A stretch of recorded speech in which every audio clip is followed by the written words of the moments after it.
मतलब कि आप समझो लोगों का तंत्र, लोग फैसला करें, लोग ही अपने देश को चलाएं। ऐसा संविधान हमारे संविधान विशेषज्ञों ने पढ़ाया।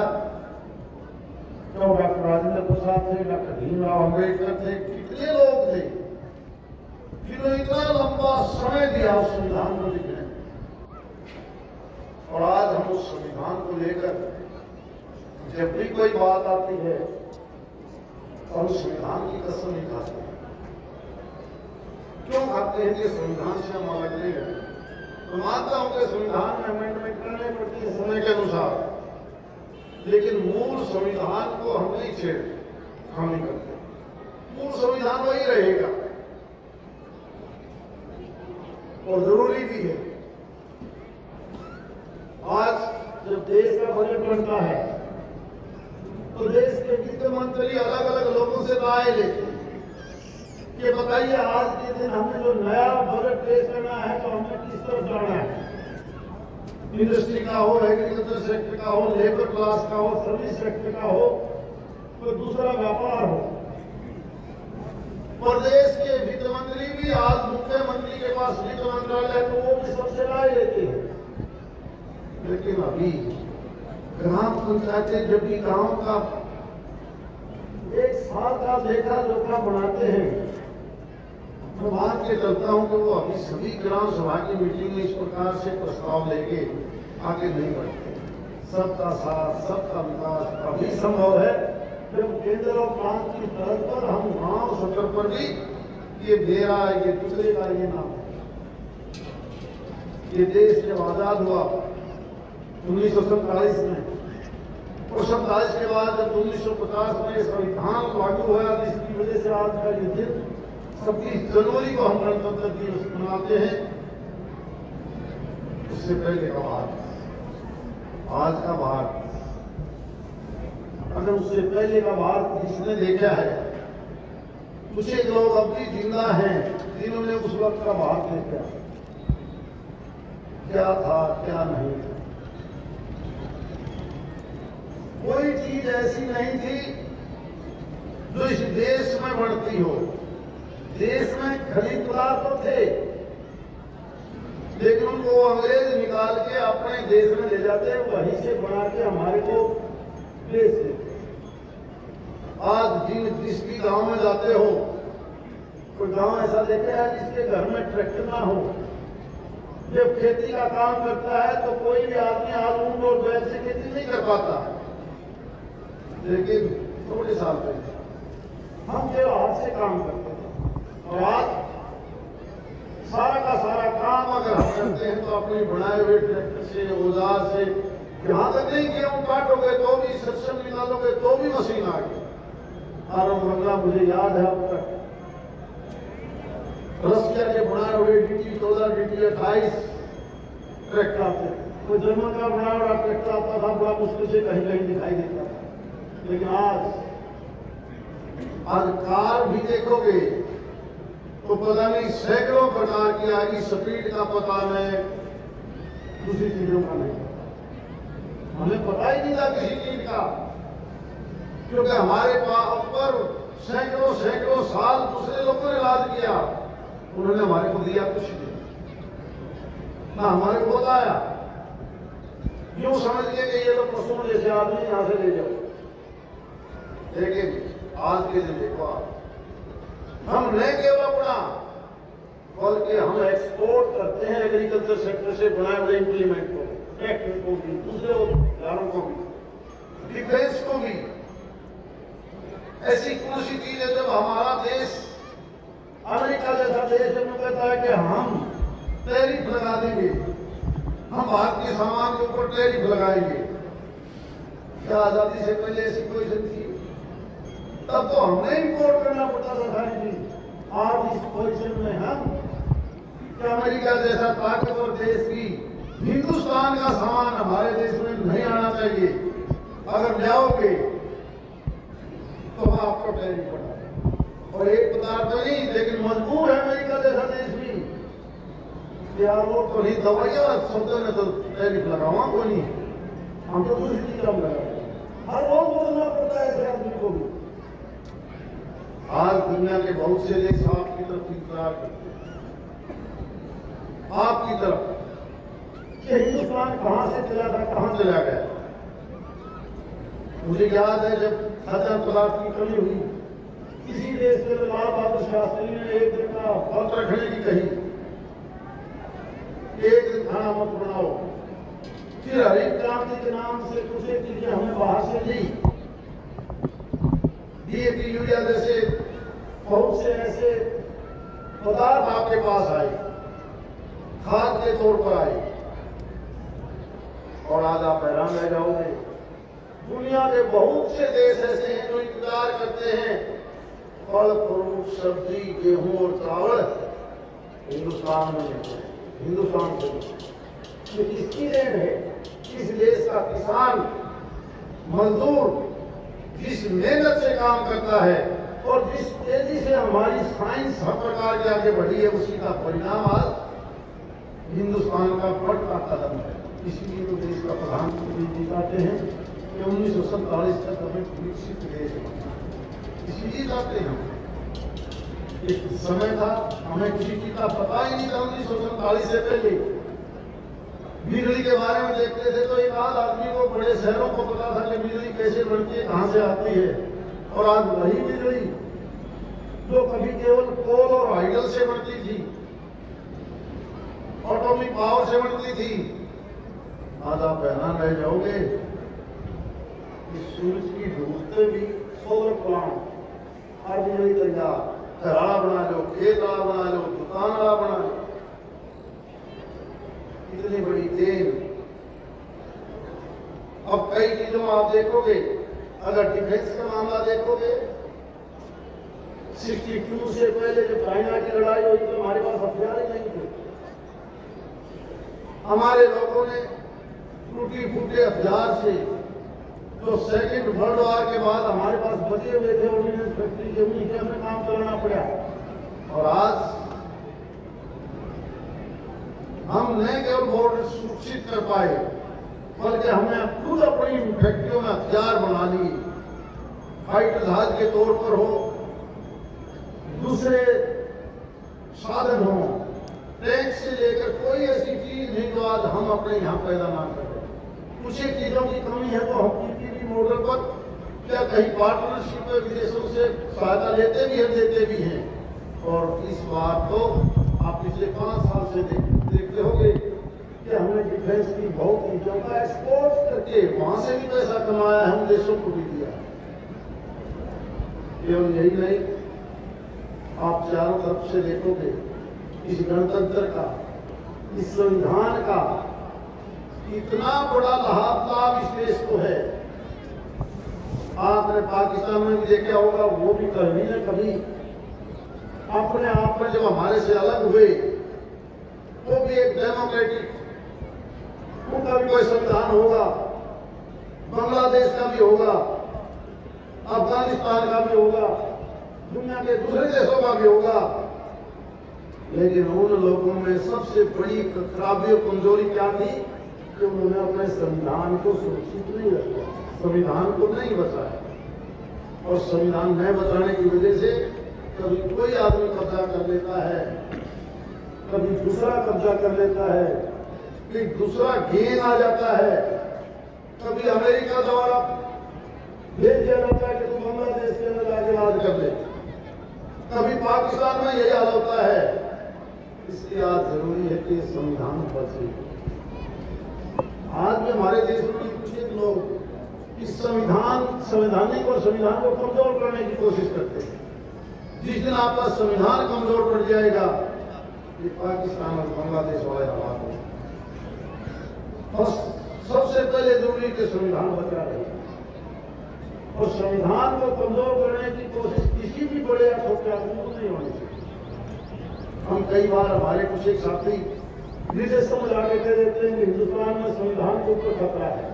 अरे इसी देश के अंदर अगर हम सबसे मजबूत हुए तो इस संविधान की वजह से है। आप गांव से लेकर शहर तक की सरकारें हम संविधान के मुताबिक बनाते हैं, प्रदेश और देश की सरकारें हम संविधान के मुताबिक बनाते हैं, जिसकी वजह से आपको 18 साल के आदमी को वोट का अधिकार मिला है।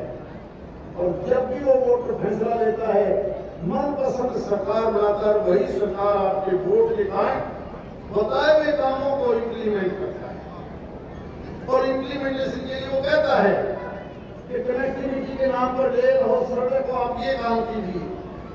इसलिए आप देखते होंगे आज इस प्रदेश के अंदर हालात, सारे देश के अंदर हालात किस प्रकार से रेलवे कनेक्टिविटी बढ़ी है, ये आपके वोट और गणतंत्र की वजह से बढ़ी है। वरना अंग्रेजों के जाने के बाद बहुत सी एक रेल की लाइन, पूरी छोटी लाइन, अब बड़ी लाइन, डबल लाइन, इलेक्ट्रिफिकेशन, ऐसी ट्रेन जो सपने में नहीं हो सकते थे, ऐसी ट्रेन जो देश के किसी भी हिस्से में जाओ, एक ट्रेन में बैठो, उसी ट्रेन में सिर्फ ट्रेन बदलने की जरूरत नहीं। रोड कनेक्टिविटी देखोगे जिस तेजी से नेशनल हाईवे या NHAI ने रोडों को प्रचार दिखाया है, मेरे से यहाँ कहने की आवश्यकता नहीं है। थोड़े साल पहले जब हम मुंबई जाते थे, सड़क के माध्यम से जाते तो बहुत टाइम लगता था। अब तो आप अगर 1-1.5 साल के बाद इसी दादरी से चढ़ोगे तो कोटपुतली के बाद 200 होते ही दिल्ली मुंबई कॉरिडोर मिल जाएगा। यानी कुछ घंटों में दिल्ली से, दादरी से आप सफर कर सकते हो मुंबई। आप उत्तर से पश्चिम, दक्षिण से उत्तर, उत्तर से दक्षिण, पूर्व से पश्चिम, किसी कॉर्नर पर देखो आपको रोड कनेक्टिविटी, रेल कनेक्टिविटी, और रेल में भी इतना सुधार कर दिया कि सामान ले जाने वाली रेल अलग हो, उनका ट्रैक अलग होगा। बॉम्बे, दिल्ली, कलकत्ता, मद्रास, तो कॉरिडोर रेल का है, उसमें क्या है, पैसेंजर टैक्स, ट्रेन अलग है, उनका ट्रैक अलग है। उस ट्रैक पर रेल के ऊपर रेल, डिब्बा के ऊपर डिब्बा, ताकि बहुत कम समय में, कम भाड़े में मुंबई महात्मा गांधी पोर्ट से सामान आपका दिल्ली आए। और हमारे हरियाणा में तो बड़ा फायदा ये कि लॉजिस्टिक हब एक नाना चौधरी में बना है, जहां से उत्तरी प्रदेशों के लिए वो सामान आएगा जाएगा। सब्जी, फ्रूट, दूध, देश विदेश से इम्पोर्ट हो, एक्सपोर्ट हो, सामान खराब ना हो, थोड़े समय में ही वो कैसे पहुंच सकता है।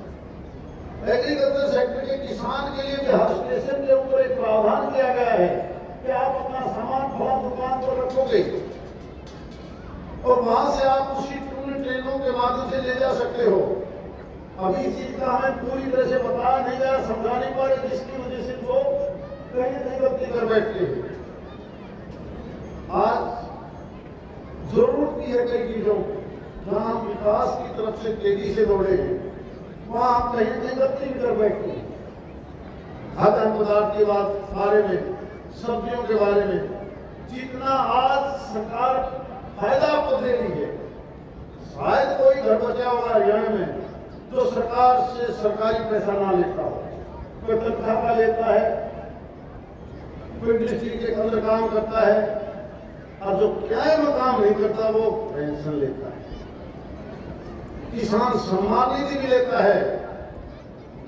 शायद कोई कुछ कैटेगरी तो ऐसी हैं जिनको स्कूल में लाओगे तो भी स्ट्राइक पड़ी, जो बिल्कुल भी ऐसा दिखेगा 80 करोड़ आदमी इस देश के 5 किलो अनाज भी देते। बीमार हो जाए तो आयुष्मान कार्ड हो, चिरायु कार्ड हो, अपना इलाज करवा सकता है। और पेंशन के तौर पर दिव्यांग हो, विधवाओं हो, जितनी भी कैटेगरी है, या 60 साल से ऊपर का कोई भी बुजुर्ग है, या तो पेंशन लेगा या उसकी अलग कमाई हो। ये सब होने के बावजूद हम कहीं न कहीं अगर आज की जो जरूरत है वो 2 चीजों की है। सबसे पहले ये बीमारियां इतनी आई क्यों कि हम अपने पैदा होने वाली जमीन के अंदर ज्यादा पैदा लेने की जल्दबाजी में हम DAP और यूरिया का बहुत ज्यादा उपयोग करते हैं। आज की भारत सरकार 2 लाख करोड़ से ज्यादा का केवल डीएपी और यूरिया का इम्पोर्ट। अगर मैं केवल हरियाणा प्रदेश की बात करूं, आज 83 लाख एकड़ जमीन ऐसी है जिसमें चाहे चौचड़िया हो, चाहे टीपा हो, चाहे यानी जहां पर खेती हो सकती है। सारे प्रदेश में मात्र इतनी जमीन है, बाकी में तो मकान बन गए, कहीं सड़क बन गई। और 83 लाख एकड़ में आप हैरान रह जाओगे। हम 9,000 करोड़ का डीएपी और यूरिया की सब्सिडी देते हैं, विदेशों में भेजते हैं, और उसके बदले में क्या मंगा रहे थे? क्या उन्हें जहर देकर हमने अपने खेत में डालना। अगर उसी यूरिया और डीएपी को जब आप उस जमीन में डालोगे तो जमीन में आग लग जाती है। आग लगते ही पैदावार होगी। जमीन की ताकत का बना हुआ आज अनाज आप नहीं खा रहे, ना सब्जियां खा रहे, तो उस पशु का चारा भी वही है जो जमीन में पैदा हुआ है जहरीला। अगर ईमानदारी से आपने आगे बढ़ना है तो पहल कीजिए इस दादरी जिले की कि हम तो 9,000 करोड़ रुपया हम नहीं लेना चाहते डीएपी यूरिया। 83 लाख एकड़ जमीन का मतलब है 10,000 रुपया प्रति एकड़ प्रति वर्ष। फिर मैं दोबारा कहना चाहता हूँ, 10,000 रुपया प्रति वर्ष प्रति एकड़, जिसमें 5 किले हो 50,000 रुपए का डीएपी यूरिया लेके आता है सब्सिडी का। एक कट्टा जो डीएपी का है, वो डीएपी का कट्टा जितनी आपको कीमत मिलती है 45 किलो का, उस डीएपी के ऊपर 1,800 रुपए सब्सिडी है भारत सरकार की। यूरिया के ऊपर 1,300 रुपए की सब्सिडी है जो हम विदेश को दे रहे हैं। अगर ये 10,000 रुपया प्रति एकड़ ईमानदारी से मानो, अगर प्राकृतिक खाद या बनाया हुआ गोबर का खाद आप डालो तो 1 किले में हर साल 10,000 का खाद उठे, थोड़ी ज्यादा हो जाएगा। और आपने मांग कर लीजिए कि हमें तो 10,000 रुपए प्रति साल जमीन का हमें डायरेक्ट दे दो, हम डीएपी यूरिया नहीं देंगे। आपकी जमीन की ताकत बढ़ेगी और उस 10,000 की में 5-7 साल में तो जमीन भी कह देगी बहुत खाद हो गया, 1 साल पावर करता। आपकी बीमारी दूर, प्राकृतिक चीज खाओगे, वही दूध पियोगे, अरे बीमारियों से पाला छूट जाएगा कि हर रोज अस्पताल में रहना पड़ेगा। हर रोज इतना ज्यादा तो पहले हम पड़ा करता, आज हमें कोर्ट साफ होता इसलिए करना पड़े खाना गलती से। अगर ईमानदारी से हम पहले वाला खाना होता तो आज ये नौबत नहीं आती। इसलिए जरूरी है कि इस तरफ हम बढ़े। आज प्रदेश की सरकार का बजट कितना है? आज देश की सरकार का बजट कितना है? आज 53 लाख करोड़ से ज्यादा केंद्र का बजट है। ये हमारे अच्छे जो भी वित्त मंत्री है, माननीय देश के प्रधानमंत्री नरेंद्र मोदी जी हैं, उनकी सूझबूझ की वजह से जो 2014 में आपका बजट मात्र 13 लाख करोड़ था, आज 5 गुना 4 गुना से भी ज्यादा बढ़ा। करना कुछ नहीं पड़ा। ये जो पेट्रोलियम खाते थे उसको बंद कर दिया, जीएसटी एक, इनकम टैक्स का सिस्टम बदल दिया, जीएसटी का सिस्टम बदल दिया, एक टैक्स कर दिया सारे देश में। पेट्रोलियम खत्म, पेट्रोलियम खत्म। और उसी का नतीजा जो प्रदेश जितना चाहे उतना पैसा लो। अब प्रदेशों का बजट अपने आप में बहुत है। केंद्र 42% पैसा स्टेट को डायरेक्ट देती है चीज में। क्या आप अपने प्रदेश का विकास कीजिए। अब प्रदेश की सरकार हो या देश की सरकार हो, शहर हो या गांव हो, सबका विकास करने का फर्ज किसका है? ग्राम पंचायत का, प्रदेश की सरकार का, केंद्र की सरकार का। जहां केंद्र की सरकार बड़े बड़े मेडिकल कॉलेज, एम्स, आईआईटी, दूसरी चीजें बनाती है आपके लिए, प्रदेश की सरकार में पढ़ाई के लिए कॉलेज और स्कूल हर जगह खोलती है। और मैं हैरान हूं कुछ दिन पहले बड़ी छोटी सी बात को सुन के, एक रोजगार गारंटी का नियम बनाया देश की सरकार ने, और नियम के आगे जोड़ दिया विकसित भारत। कि अकेला शहरों से भारत विकसित नहीं होगा, गांव को विकसित कीजिए।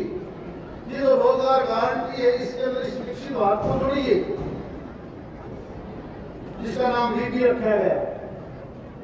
अब उस बात से लेता और क्या राज यही तो कहा है कि जब हम 42% पैसा आपको देते हैं, बहुत सी प्रदेश की सरकारें केवल केंद्र से जो पैसा आया उस पैसे को तो खा जाते हैं, खर्च कर लेते हैं, अपना हिस्सा नहीं होता।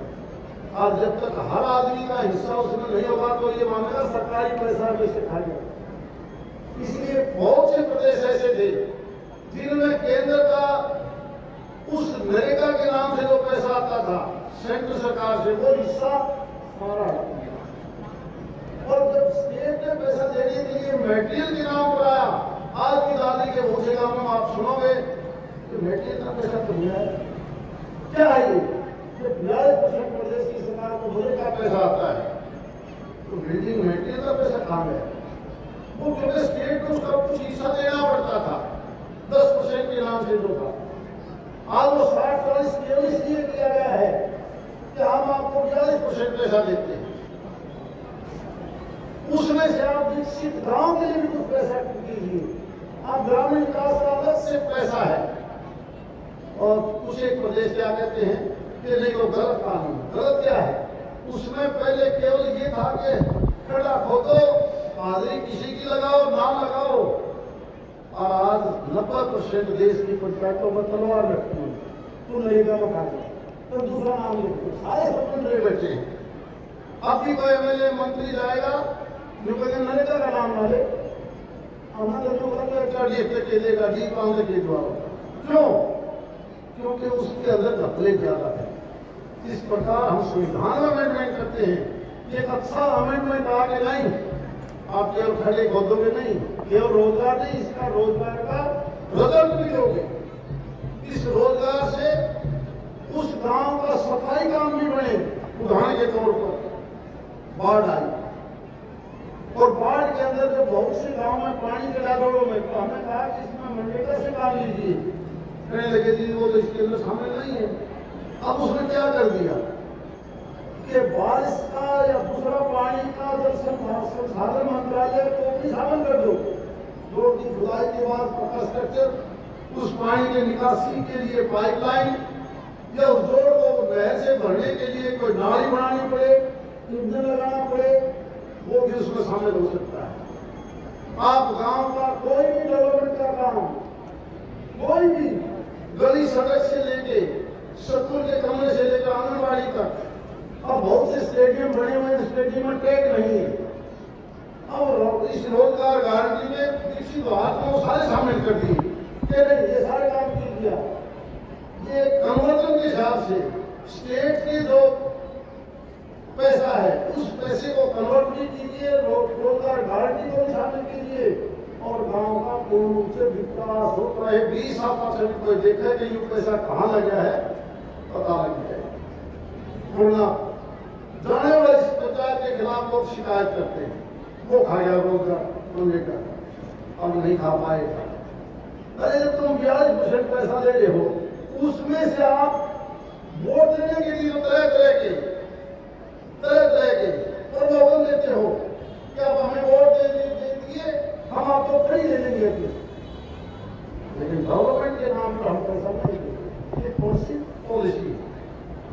इसलिए आज ये जो नाम दिया है स्कूल कूद के विकसित भारत, जयराम जी के कोई नुकसान से, अरे महात्मा गांधी भी माते कह के गया था, हे राम, इस राम से इतना प्रेरित करो। यानी बहुत चीजें ऐसी हैं, आज इस देश को अगर हमें आगे बढ़ाना है तो हमें हर चीज को याद करना पड़ेगा। हमें उन पूर्वजों को याद करना पड़ेगा जिसकी वजह से आज देश आजाद हुआ है। 47 में जब देश आजाद हुआ तो वीर सैनिक, चाहे वो आजाद हिंद फौज के हों, स्वतंत्रता सेनानी हो, उनके परिवार हो, इसलिए हमने अपने क्षेत्र में जो अरुण नवाब की कहीं न कहीं उनके अत्याचारों के विरोध में जहाँ 32 आदमी इस बार हृदय सिंह गांव में, वहां पर भी हमें बहुत बड़ा ज्यादा बहुत बड़ा, जैसे नसीबपुर में है, अम्बाड़ा में है, हमारा इलाके में भी नवाब भवन ने 1932 में इस प्रकार का अत्याचार किया था।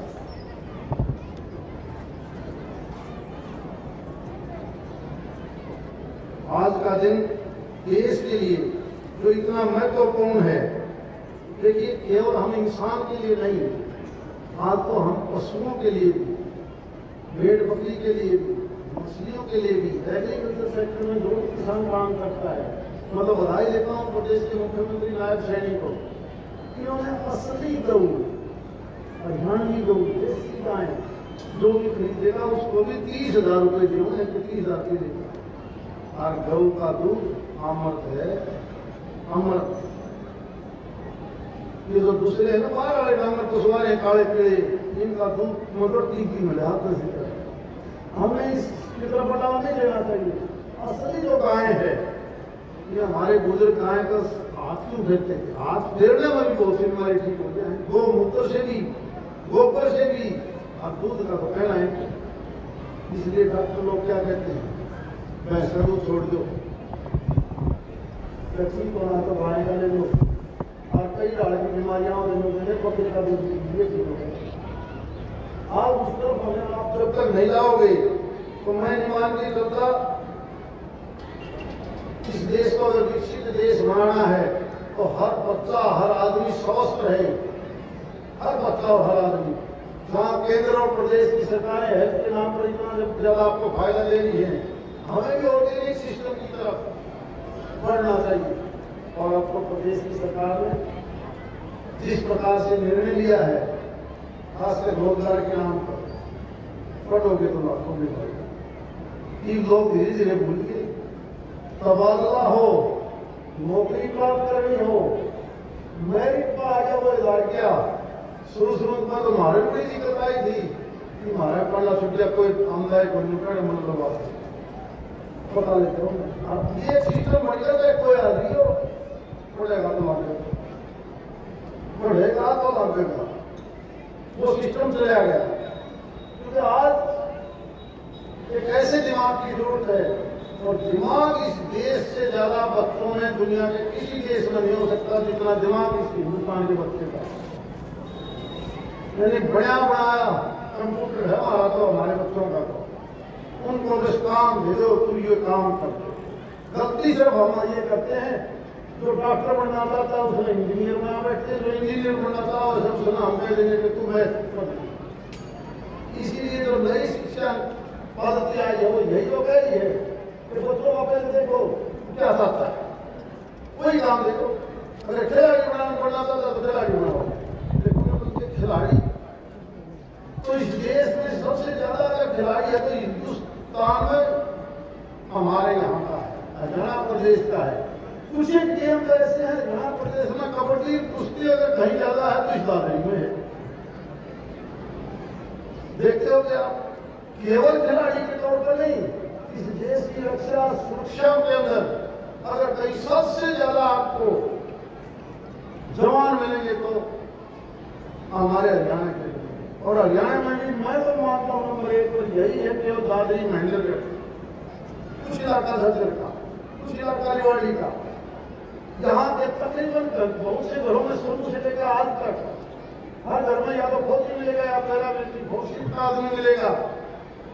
वो केवल खुद का काम नहीं करता, देश की सेवा करते हुए आपको भी सुरक्षित रख रहा है। आज सबसे ज्यादा जरूरत हमें क्या पड़ती है कि बॉर्डर के चारों तरफ से कोई दुनिया का दूसरा देश, तो चारों तरफ हालात अच्छे नहीं है, हमारी फौज मजबूत कैसे हो। हथियार तो सरकार बना लेगी, आदमी को नहीं बना सकती, और आदमी को बनाता है तो हरियाणा प्रदेश बनाता है। हरियाणा प्रदेश के घर में जो फौजी पैदा होता है वही सबसे मजबूत है आज के दिन में, वही पैरामिलिट्री फोर्सेज में है वही, और वही प्रदेश की पुलिस के अंदर है। आज भी बहुत सी प्रदेशों के अंदर कोई झगड़े हो जाए, IRB की जरूरत पड़ जाए, दूसरी जरूरत पड़ जाए, मान लो हरियाणा से, क्योंकि आपकी पुलिस को भी विश्वास है। आज हमें केवल 2 चीजों पर काम करने की जरूरत है, ऑर्गेनिक खाने पर, दूसरी तीसरी चीजों के ऊपर, एक सोशल सिस्टम पर। ये जो सामाजिक ताना बाना हमारा खत्म हुआ है, ये सामाजिक ताना बाना दोबारा से मजबूत कैसे हो। आज दुनिया मानती थी कि हिंदुस्तान हिंदुस्तान की परिवार की पहचान एक यूनिटी है, लेकिन बड़े खेद के साथ कहा जाता है कि आज के घरों में आपस में जितने हमारे टकराव हुए हैं, इससे ज्यादा पहले कभी नहीं। इसलिए आओ हम ये भी मान लें